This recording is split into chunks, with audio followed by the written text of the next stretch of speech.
Hello, I'm Jim Cornwall, and this is the WalkingPost.com podcast.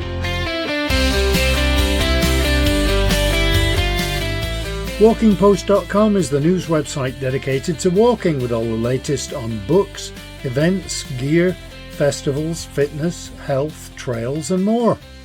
This podcast is number 53, and it's going live on May the 22nd. Or the 22nd. It always threw me off as a child, not that it was second instead of tooth, but why. I was real popular with the teachers. It was another week of my son shadowing me to find out about my work. He was editing video and audio this week and doing mundane stuff like charging equipment. This media thing isn't all glamour. Actually, come to think of it, none of it is.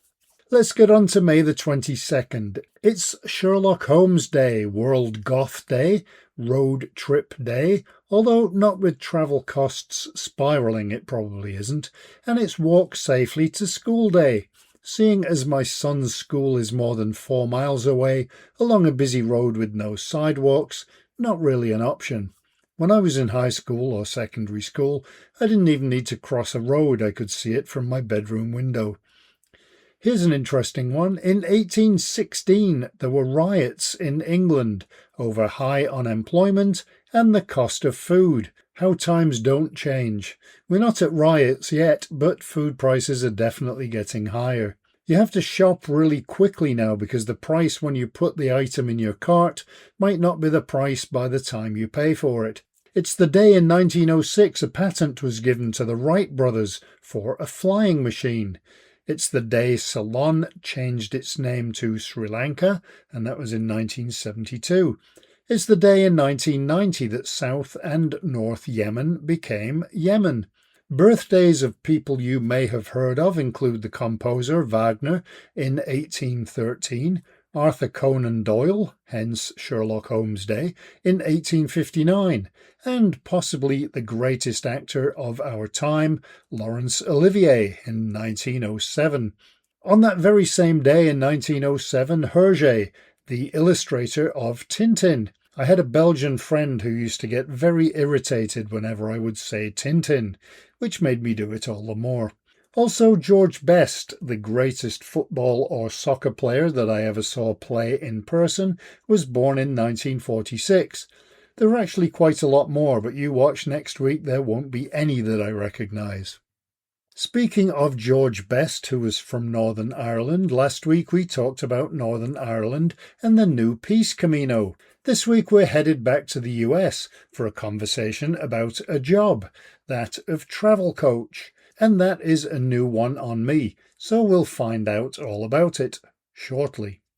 Before we get going, if you do have news, guests, or even subjects to cover, or comments, or you want to advertise, please get in touch via walkingpost.com or just email me directly at jim@walkingpost.com.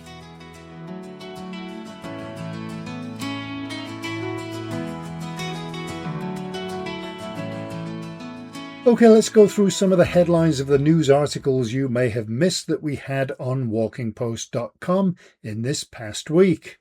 A £3.2 million bridge in Radcliffe opened to improve access and reconnect communities. Academics are helping hotel guests to go digital free with hand-drawn maps, just like the good old days. And a Nordic walking scheme in Ribble Valley is looking for participants. RSVR debuted its hydration system, and there's a new interactive trail celebrating the pencil-making history of a district in Nottingham. In the US, the organisation Leave No Trace is providing free materials to celebrate 250 years of America's public lands. A new wearable device provides cooling and heating technology, although not at the same time. And the Outdoor Innovation Award winners were announced. And you can read all of these and more at walkingpost.com. Okay, let's get to this week's conversation. I heard from a hiker and lover of the outdoors in California who changed jobs and has trained as a travel coach.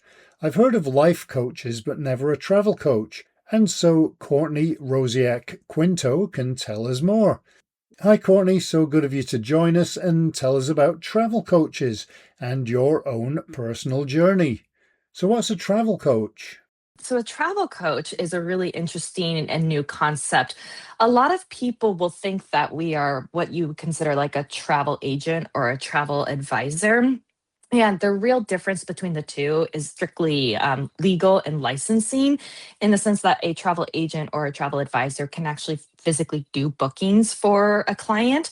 A travel coach is approaching it more from the mental wellness aspect.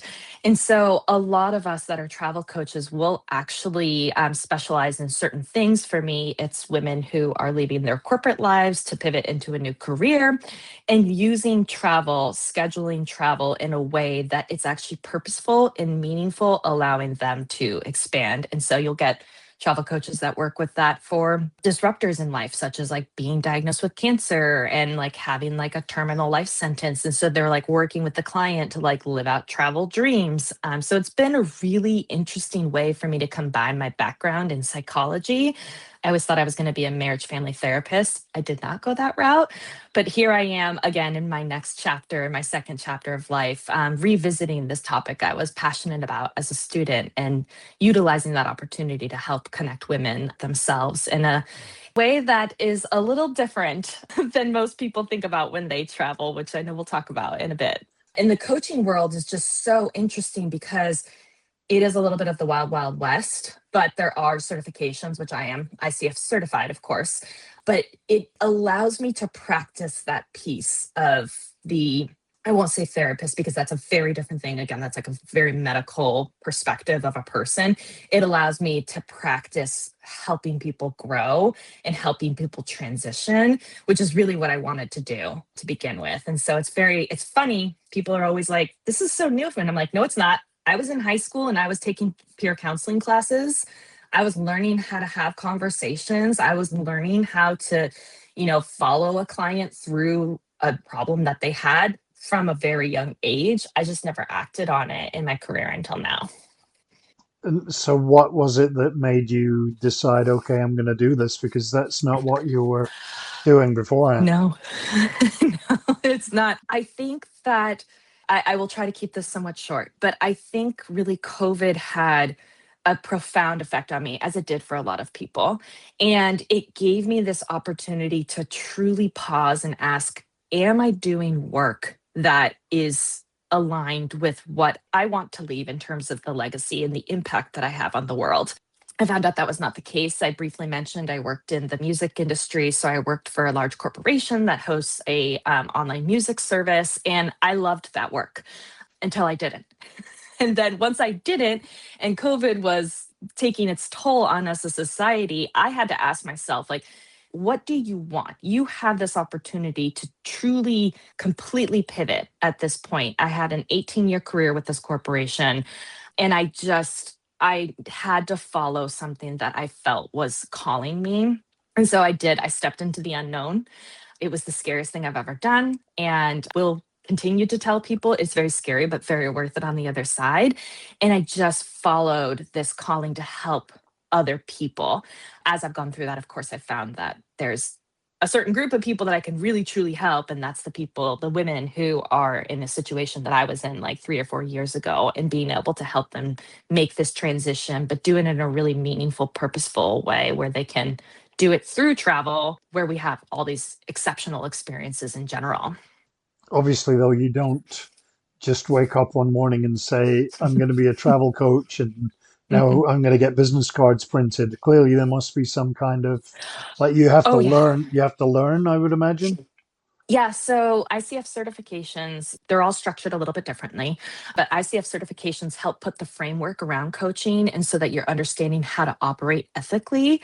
So I certainly went through my certification program. As I mentioned before, being even a student in high school where I was taking peer counseling classes because I thought, therapy and psychology, that was going to be my path.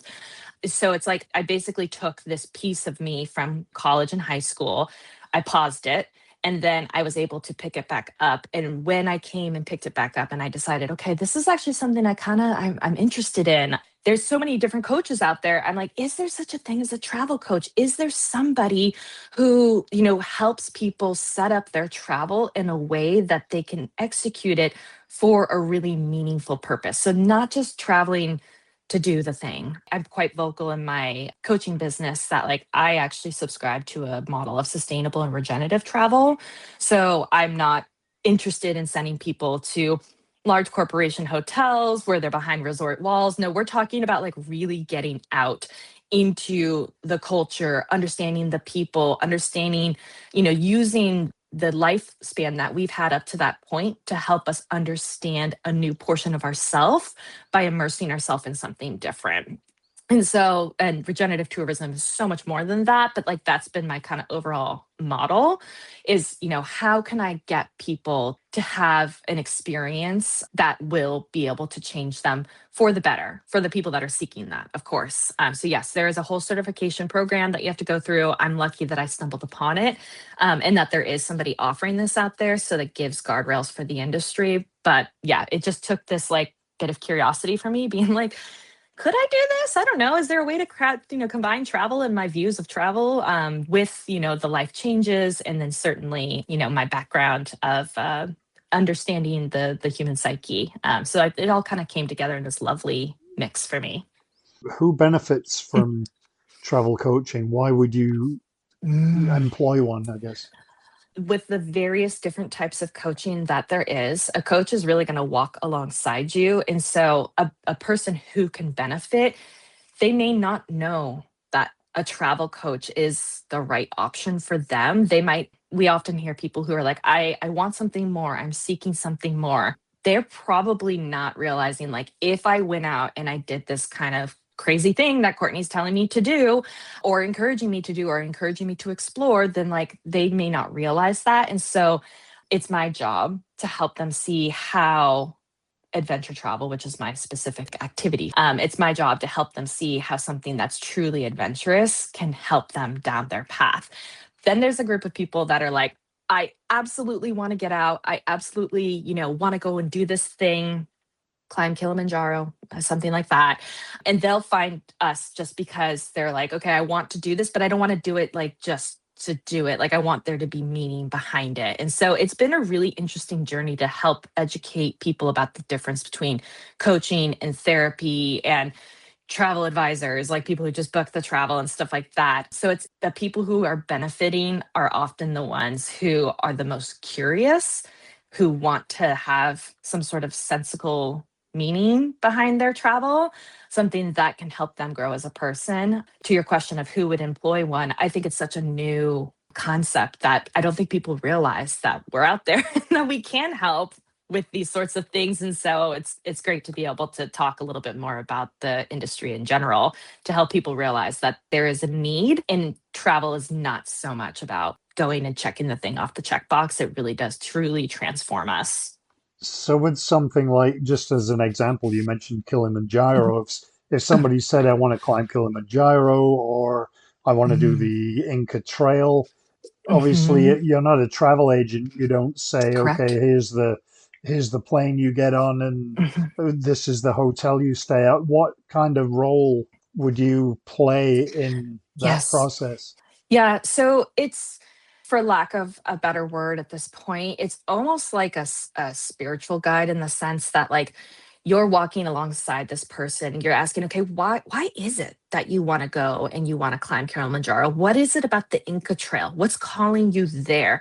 And helping them get a little bit deeper into themselves of like, why is that? And sometimes people don't know. And sometimes people are like, oh gosh, like I only wanted to do the Inca Trail because I saw it on social media and like I thought it'd be a fun thing to do. And suddenly now I'm kind of like realizing maybe that's not what I need. Maybe I'm craving something different. So helping them get to that root cause of what it is behind the adventure that they're seeking, that's what I'm certainly opening up for these people. But you're absolutely right. It's very different than like, okay, here's your plane ticket. We are legally not allowed to do that. It's more walking alongside them to help them dig into exactly what it is that they're seeking and who they're trying to become. And does your involvement vary according to, like, you wouldn't Mm. go with them to do the Inca Trail, or would you? I love that you're asking this question because yes, so part I have the coaching business in general, but part of what I'm finding is that the in-person experience is so much more powerful. So I'm actually just starting to scratch the surface of hosting adventure retreats, and I'll give you an example of something like that. I love Guatemala. It is one of the most magical places for me, so I'm starting to set up retreats where I can bring clients into Antigua, central tourism hub, but also take them around to the various volcanoes. And there's like a different energy with each volcano. And it's just like to get them to experience that and then internalize that, providing guided exercises such as, mindfulness meditation. I'm not a yoga instructor, but perhaps bringing a yoga instructor in, getting them through movement and through the actual like hiking and climbing of the volcanoes, getting them to experience the culture. There's various vendors that I'm starting to set up to be able to put this together so they have a truly immersive cultural experience. Yes, to your question, that is something that I'm very interested in doing. I don't currently do it, but as you can hear in the excitement of my voice, it's Yeah. something that I think it's so powerful. It's so powerful. And you can go and have these experiences without a travel coach. Of course, you could just be a regular traveler and just go and do these things. But again, it's a specific person who's looking for something that they can't quite grasp by themselves. Those are the folks that will be interested in these retreats that I'm pulling together. I guess it's in its infancy. So how do you find clients? Mm. Yeah, so it's primarily through referrals because these are people that are it's like any therapy or psychotherapy. These are people that are obviously in some sort of transition or a fragile state. There's people that again who don't even know that this is what they need, and they might find you through social media or through the SEO that you put together in your website. And so I have to create content to be able to attract that set of people. But then otherwise, it's referrals and people who are kind of like, well, I'm really challenged by this, and it could be as simple as like a woman who is feeling like she's just completely overwhelmed and sitting behind a computer all day long and staring at a screen, and being like, I just need to like not do this, but I don't know how to do something different. And so like it could be that where someone's seeking something and they're kind of like, well, and then they'll find me and I'll be like, well, have you thought about going outside? Like, have you thought about getting out of the cubicle and like what's your idea there? And then people kind of latch on to that and they say, oh, that sounds exciting. Like I've never tried to go hiking in the mountains, or I've never camped, I've never done something outdoorsy, I've never even thought that I could go on a raft down the Colorado River and camp along the way and have a guide that does that. So like helping them connect the dots of like, you're here and you're not very happy about this particular part of where you're at. Here's some different options. Which one of these looks the most exciting to you? And then let's pursue that one. So, a lot of different ways for people to find us. And again, very new in the industry. So, very new in the space in general. To travel is a very old industry, but to have someone come in and say, I'm not going to do your booking for you, but I am going to help you down a spiritual journey of whatever it is that you're seeking, that's a very new concept. And so I think that we have work to do there as coaches and helping educate around what it is that we can provide. So I assume then that the motivations and the actual experiences vary depending on the person. Mm. Absolutely. It has to be tailored to what that person wants. We as travel coaches, we have to have some sort of expertise in our area. So we'll focus on what I do, which is adventure travel. I'm not going to be able to work with someone who needs like the relaxation of like a European spa or wine tasting. I don't drink at all. So for me, I'm like, I couldn't send you to wineries in Italy, and that would be unethical for me to be able to try to put that together for a person. I can help them get to a point where they can then maybe work with a travel agent to do that, but I'm not operating in that space. So, yes, everybody has certain things that they come to us thinking that they want. As we dig in, we're kind of like, well, it actually sounds like maybe this is more your speed. Is that true or not? And then get them pointed in the direction if they're not like someone who wants to go and climb a volcano in Guatemala. If they're like, that sounded nice, but it turns out that's actually not what I want. And if it's something I don't specialize in, I do have to refer out.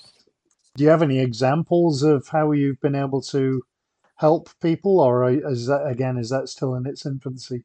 That's in its infancy, but I there is a piece of this that is highly connected to what your audience is interested in. So living in the Bay Area of California, I have a plethora of opportunities to work with people who are working in a digital space and feeling just disconnected to the environment. And so what I've actually done as a baby step for me to getting these retreats pulled together is I've started to take out women who are brand new to backpacking, and they have never, maybe they've hiked, maybe they are just even brand new to hiking, and they're kind of like, ooh, like what if I did this and bit off a little bit more. So I've actually started to lead monthly backpacking trips for women who are new to the sport. The women who come out are just so grateful. At least that's what they tell me. Like they do send me really nice text messages, and just so much, graciousness and gratitude of me saying, hey, this is a hard thing to do as a female. That's a lot of what my content is like how hard it is to do this as a female. But then on top of that, a female who's constantly trapped inside, you're in your car commuting, you're in your, cubicle in your office building. Let's find a way to get you to immerse yourself in nature and feel comfortable with it. And just that little bit of support that I give them for those like 2 or 3 overnighters, depending on how long it is, they're just like, oh, I can do this now. Some of these women have gone off and they're signed up for like other backpacking trips that are, later on in the year. And I think that's great. So I'm giving them that launching pad to be able to feel comfortable with themselves and learn to trust themselves and be brave when you're faced with something like the darkness of the wilderness at night. How do you assess expectations? Because we're Mm, talking about getting people out there, and it's a fantastic experience, and it's a incredible goal. But if somebody were to say to you, "I want to hike the Pacific Crest Trail," and mhm, if they're like not fit enough or not well enough, or mhm. like, how do you kind of temper their enthusiasm with the realism of maybe this isn't for you? Yeah, I don't think, I mean, unless I had a client that had like an accessibility need, I don't think I would ever say that this isn't possible. What I think is my duty is to help them prepare for it. So we'll take PCT, Pacific Crest Trail, connecting Mexico to Canada. That is a huge feat. If you have a full-time job, you're probably not going to be able to do that. You can do tiny sections of it at a time, but if you're telling me you want to go from Mexico to Canada or vice versa, then if you have a full-time job, are you ready to take that time off? So again, for me having a corporate experience, this is exactly what I would do with this client. I would be working with them on setting up the conversations with their employer for the time off. What does that look like? Is it a leave of absence? Is it a resignation? Are we coming back later? Are we set up for financial independence, so to speak? If you're taking 6 months off, like, are you ready to not have income generated for that 6 months? And then if we assess physical aspects. And so, again, if we're brand new at hiking, I'm probably not going to recommend this to you. What we're going to do is we're going to develop a roadmap that allows you to get used to hiking, get used to backpacking, because they are two different things, very, very different things, even though they are the same activity. Backpacking is different than hiking. Through hiking is different than backpacking. Packing up your stuff every single day is a completely different experience than going and base camping somewhere and like being able to do day hikes. And that's a completely different thing than showing up somewhere in your car in the morning and then leaving in that same car in the afternoon. And so getting them to understand the differences between the two. And it's not to say you can't do it, it's just to say that there's baby steps along the way. So let's build the building blocks to get you there, because if that is a pinnacle dream of yours, then you should chase it. I absolutely believe that people should try to find any way possible, but it could be a really long journey for the person who is just starting out. And I think that it is my duty and responsibility to make them aware of that in a compassionate, empathetic way, but to also not tear down the dream of you're never going to be able to do this, because people will make decisions along the way. And that's a lot of what coaching is, right? Back to the question of like, what does travel coaching do? It's helping them make those decisions and helping them come to their own realizations. And who knows, maybe they go out for their first like week-long backpacking trip and they're like, no, I'm good. I don't need any more than that. That was fun. And maybe they'll come back around to it several years later. Who knows? But getting them to understand their own limits is really my job versus telling them what to do. And as a part of that, also, obviously, Pacific Crest Trail is kind of local to where you are, or fairly anyway. Correct. Correct. But if somebody were to say, okay, I want to do, I don't know, the E9 in Europe, I would assume that Uh, a part of what you do is having to research these things mhm, and give people options. Do you want to do it alone? Do you want to do it with other people? mhm. Is that a part of it? Is giving people like a package of options? If somebody was to come to me and want to hike a trail in a through hike trail in a area that I am not deeply familiar with, to be totally frank, I would probably try to refer them out. But say I couldn't find a person who was familiar with that. What I'd be working on them with is building their own roadmap for the educational journey that they're going to take to get there. Let's talk Dolomites. I do know Dolomites. A lot of people want to do hut to huts and the Dolomites. How does that work? How do we find a vendor that's going to help you secure the huts? Because my goodness, I can tell you from experience working with these huts is difficult. Some of them only take wire transfers and it takes them like 20 days to get back to you in an email because they live in a remote place. What's the best route for you to take?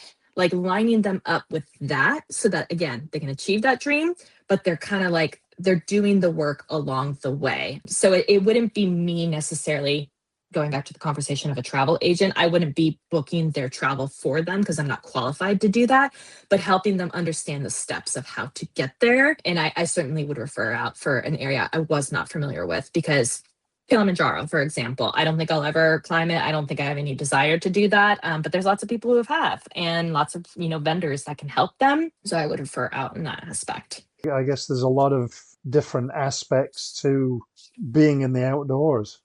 There are, and maybe I glazed over this too quickly, but to answer the question of, in terms of when a client does come to a travel coach, it is our responsibility to have the discovery session with them to understand what they're after. And sometimes, again, they don't know, and we can see it because you can't read a prescription from inside the bottle, right? So it's like we can see it from the outside and we can see it, well, you're talking about this. And so helping guide them to that. But yes, those questions are always important. Like, why this trail right now? Why this trip right now? What is it that you're feeling? So there's a whole process of intake that a travel coach would need to do. And those questions would probably be addressed during that time so that you can figure out how to best serve that client. If it is, I just want to go there because I want to do the thing, then that's okay. But if it's, I want to transition from a job, a W or a corporate job, like a paid working for somebody else job, to a entrepreneur, that's a whole other journey that we need to dig into and understand, why are we doing this thing to achieve this goal? That's where we would address a lot of those questions, is in that intake process. On a personal level, what have either trekking or hiking or backpacking, what have they meant to you in your own life? Oh my goodness. Well, to not have a helpful answer, I would say everything. It means everything to me. I am my client. If I'm totally transparent, I did feel trapped. I grew up in the Bay Area. I grew up with parents who worked in tech. I grew up like knowing computers, and maybe some of your audience will get a kick out of like hearing the AOL dial up. Like, I was of that generation. So like for me to be able to separate myself from everything that I've known all my life and go out into wild spaces, go out and hike for a day or backpack for several days, or take on my very exciting adventure at the end of the summer here. Like, it means everything. I have to connect with the wild world because I was born and raised in an environment that is, it wasn't at the time necessarily when I was born, but screens, technology, innovation, which are all important parts of our society. But really truly do disconnect us from the wild world. And I personally need to get out. I did. And part of me leaving my corporate job was to be able to go out and pursue these wild adventures. And I happened to find a second career along the way as a travel coach. So it means everything to me. It really does.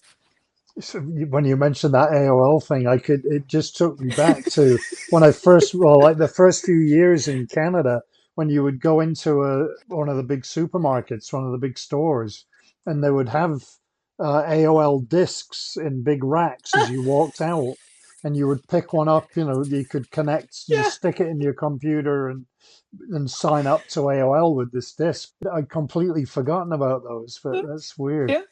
You're Yeah. welcome. I love to sprinkle that in every now and then because the people who get it, get it. They're like, oh, yeah, I remember that noise. And that's very much my generation. But my kids don't know.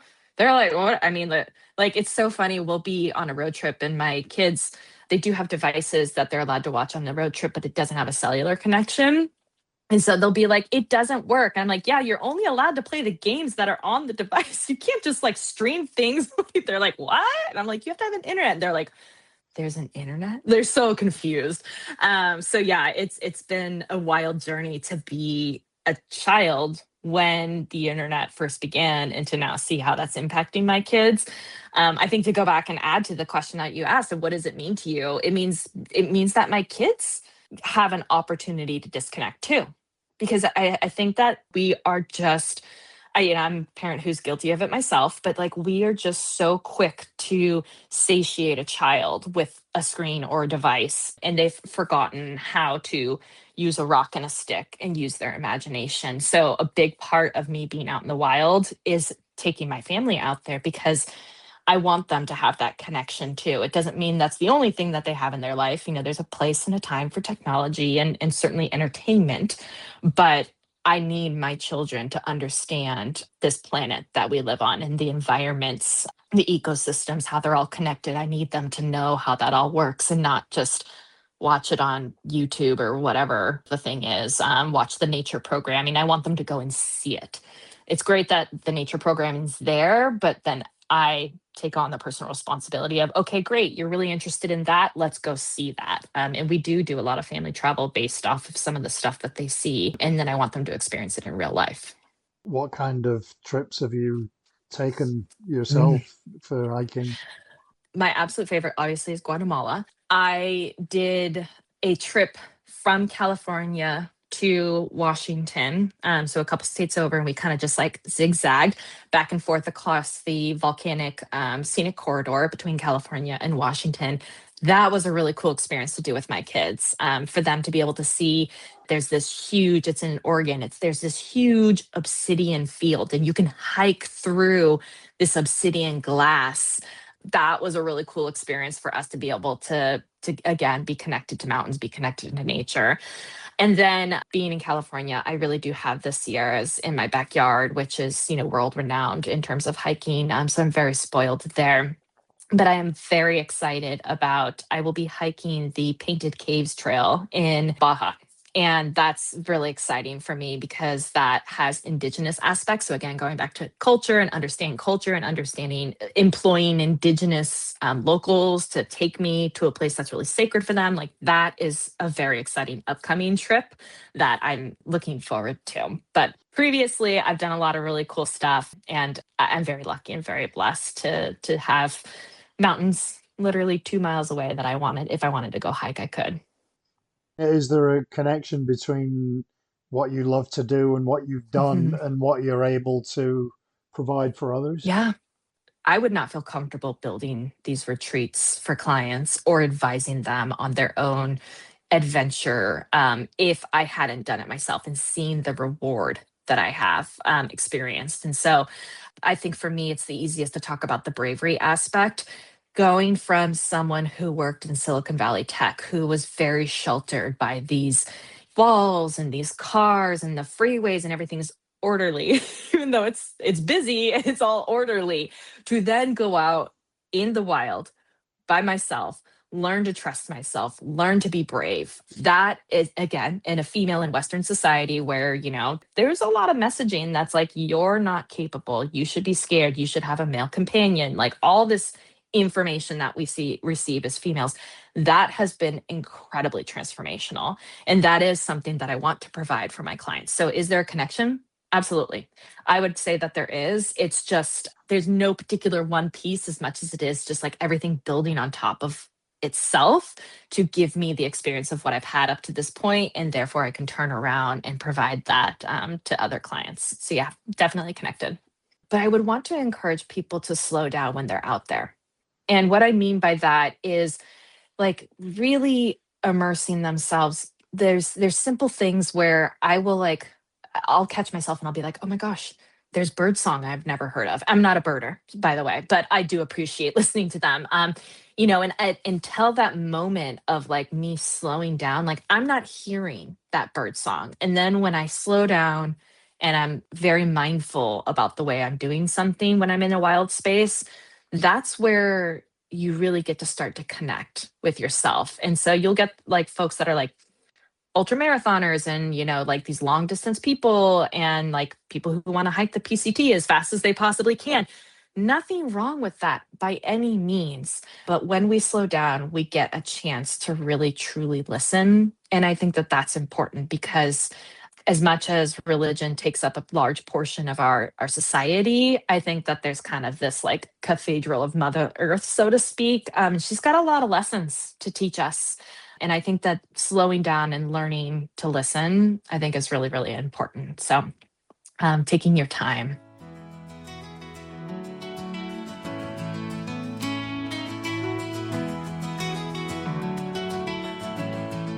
It sounds like a really rewarding job. I'm not sure that it's one that's cut out for me, though. You definitely need to have a specific personality to be able to guide people through life-changing decisions. But you can tell that Courtney has that skill of relating to people. And it's great that she loves Guatemala. I've never actually been there. The closest I ever came was probably living close to a Guatemalan restaurant in Las Vegas. What a great place that was. Happy memories. So that will just about do it for this week. It's a public holiday again in some parts of the UK on Monday, so maybe another quiet news week, although you never know. And no school on Monday, so no doubt more rain. The weekend looks alright though, so we're busy charging equipment as we speak in the hope that we can go out and do something constructive. If you do have news or suggestions for podcast guests, please do get in touch through jim@walkingpost.com. And as I always mention, we do need guests, whether it's a new trail, a new book, a walking festival, or someone with a story to tell about walking somewhere. So I hope you enjoyed this week's walkingpost.com podcast, and I hope you have a great week ahead. Hopefully with a walk somewhere, whether it's California, Carlisle, or Calgary. Until next time. Happy trails! Walking Post from walkingpost.com is an Air Coastal Media Limited production.